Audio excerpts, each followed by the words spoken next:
नाज़रीन अस्सलाम वालेकुम वरहमतुल्लाह। नए प्रोग्राम लेकर के हम आपकी खिदमत में हमेशा हाजिर होते रहते हैं और मेरा ख्याल है कि आप इंजॉय करते हैं। आपके कमेंट्स देख करके हम खुश होते हैं, आप हमारी हौसला अफजाई करते रहते हैं, इसका आपको बहुत बहुत शुक्रिया। साथ साथ अभी प्रोग्राम शुरू करने से पहले फिर आपसे गुजारिश कर लें, सब्सक्राइब करते रहिए प्रोग्राम्स को, ताकि हमारी भी हौसला अफजाई हो, हम भी रिसर्च करें, हम भी कोशिश करते रहें, मेहनत करें और आपको आपके हक से आगाह करते रहें। तो शाहिद भाई, एक क्वेश्चन है कि अदालती ट्रायल क्या है? अदालती ट्रायल क्या है? जी हाँ, यहाँ पे शुरू करने से पहले मैं आप तमाम नाज़रीन से ये कहना चाहूँगी जिन्होंने अभी अगर हमारे पिछले प्रोग्राम भी देखे तो पहले ये 2 प्रोग्राम जरूर देख लें, 2 या 3 पार्ट जो हम कर चुके। FIR के हवाले से 2 हमारे पार्ट में, फिर पुलिस इन्वेस्टिगेशन के हवाले से, क्योंकि अब जब हम अदालती ट्रायल पे आते तो उसकी कंटिन्यूएशन वहाँ से चल रही है, तो ताकि आपको अंडरस्टैंडिंग में आसानी हो। सरसरी से जरा पिछड़ा भी कर दीजिएगा, हल्का बोलकर 2 मिनट में। यहाँ पे थोड़ा सा रिकेप कर दूँ शॉर्टकट में कि सबसे पहले FIR का इंतराज होता है। FIR के इंतराज के बाद पुलिस इन्वेस्टिगेशन करती है, मुलजिम को गिरफ्तार करती है। मुलजिम को गिरफ्तार करने के बाद उससे तफ्तीश करती है।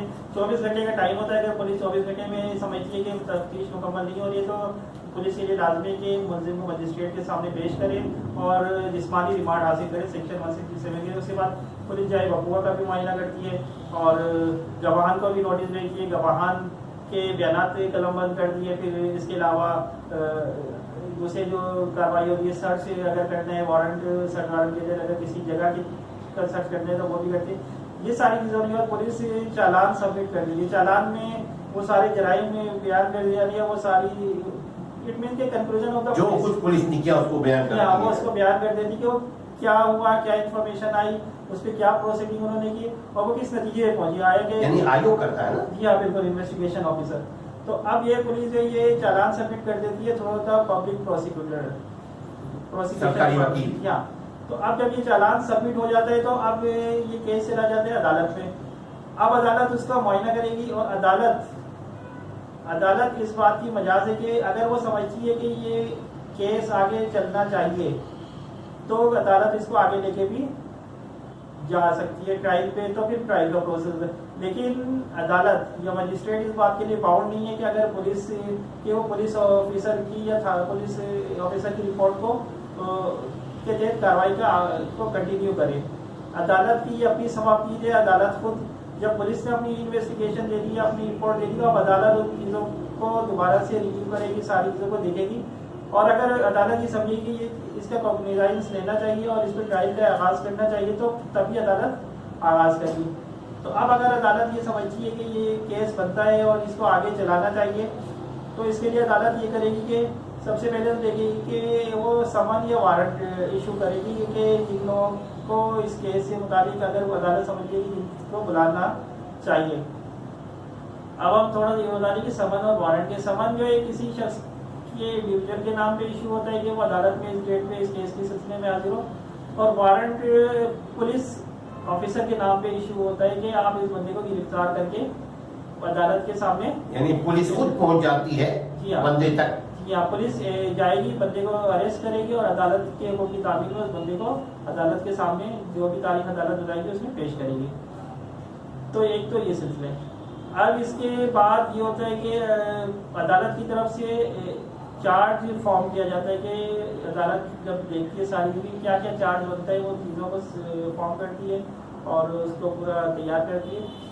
फिर उसके बाद सबसे पहला स्टेप ये होता है कि ट्रायल स्टार्ट होने से, ट्रायल शुरू होने से कम 7 दिन पहले अदालत मुलजिम को जिसके खिलाफ एफआईआर दर्ज हुई, जिसके खिलाफ या उसके वकील को डॉक्यूमेंट सप्लाई करेगी जिसमें FIR की कॉपी है, पुलिस रिपोर्ट की कॉपी है, इसके अलावा गवाहान की जो भी स्टेटमेंट्स वगैरह है, गवाहान के स्टेटमेंट्स और जो भी बयान है वो सारी चीज़ों की कॉपी प्रोवाइड की जाएगी। एटलीस्ट कम से कम 7 दिन पहले प्रोवाइड करनी होगी मुलजिम को, ताकि वो अपनी डिफेंस के लिए सही तरीके से तैयारी करके अदालत में हाजिर हो। अब इसके बाद ये हुआ कि मुलजिम को बुलाया जाएगा और सबसे पहले उसमें चार्ज फ्रेम किया जाएगा। चार्ज फ्रेम कर मुजरिम को चार्ज फ्रेम किया जाएगा या मुलजिम को, उसको बुला के मुलजिम को जिस तारीख पे बुलाया जाएगा या अगर वो गिरफ्तार है तो पुलिस को पेश करेगी। अदालत उसको एक फॉर्मल तौर पे चार्ज फ्रेम करेगी। चार्ज फ्रेम से करने में पुलिस ये अदालत उसे बताएगी कि भाई आप पे ये जुर्म है, आप बताएंगे कि आपने इसका इर्तिकाब किया है या नहीं किया है। अगर तो मुलजिम इकरार कर लेता है कि मैंने, यानी आपने ये जुर्म किया है कि नहीं, ये पूछेगी। बिल्कुल। और अदालत ये भी उसको एक्सप्लेन करेगी ये आप अगर इसको इकरार करते तो आपको सजा भी हो सकती है, ये चीज एक्सप्लेन कर देगी अदालत। अब अगर वो शख्स इकरार कर लेते हैं तब तो उसे अदालत सेंटेंस या जो भी सजा है वो दे देगी, तब तो मामला यहीं पे क्लोज होगी। लेकिन अगर वो शख्स इनकार कर देता है उस जुर्म के वक़्फ़ पज़ीर होने से कि उसने ऐसा इर्तिकाब करने से, तो इस सूरत में अदालत कार्रवाई का आगाज करेगी। चार्ज फ्रेम हो गया। अब अदालत में कार्रवाई स्टार्ट होगी। इस्तगासा या जो कंप्लेनेंट है उसको बुलाएगी, उसके बयान को कलमबंद करेगी, उसका भी जो भी स्टेटमेंट है उसको यहाँ पे। इसके अलावा इस्तगासा या कंप्लेनेंट के जो गवाहान हैं उनको भी बुला के उनका एग्जामिनेशन इन चीफ करेगी। फिर अदालत मुलजिम को भी ये मौका देगी कि वो भी अपने बयान को रिकॉर्ड करवाए, उसका क्या डिफेंस है, वो क्या कहना चाह रहे हैं इस हवाले से, तो डिफेंस बताएगा और वो सारी चीज़ रिकॉर्ड होगी। और मुलजिम भी अगर चाहे अपने किसी गवाह को पेश करना तो वो भी अपने गवाह को बुला सकते हैं और अदालत उनके भी बयान कलमबंद करेगी, यानी क्रॉस एग्जाम करेगी। अभी कलमबंद करेगी। उसके बाद जो है फिर अब चूंकि दोनों पार्टियों ने, यानी कि एक तो कंप्लेनेंट और एक एक्यूज, दोनों ने अपने गवाहों की एग्जामिनेशन रिसीव करवा दी। अब ये हुआ कि क्रॉस एग्जामिनेशन के लिए भी मौका दिया जाएगा।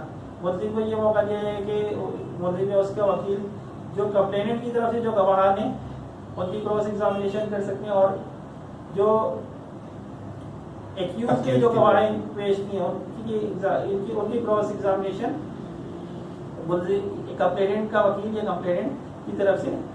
इसके बाद जब ये सारी चीज़ें हो जाएंगी फिर उसके बाद अदालत इन सारी चीज़ों को रिव्यू करेगी, चीज़ों पे जो उनका फॉर्मल होता है। उसके बाद अदालत इस नतीजे पे जो भी पहुँचती है कि आया कि जुर्म साबित होता है या नहीं होता है। अगर जुर्म साबित हो जाता है तो अदालत सजा दे देगी और अगर जुर्म साबित नहीं होता है तो बाइज्जत फूल पहना करके बरी कर देती है। तो सामीन, ये था अदालती ट्रायल। आपने ये तवील सिलसिला हमारा सुना, देखा। कोशिश कीजिए कि आप इसको देखें, ये बड़ा इंफॉर्मेटिव प्रोग्राम है।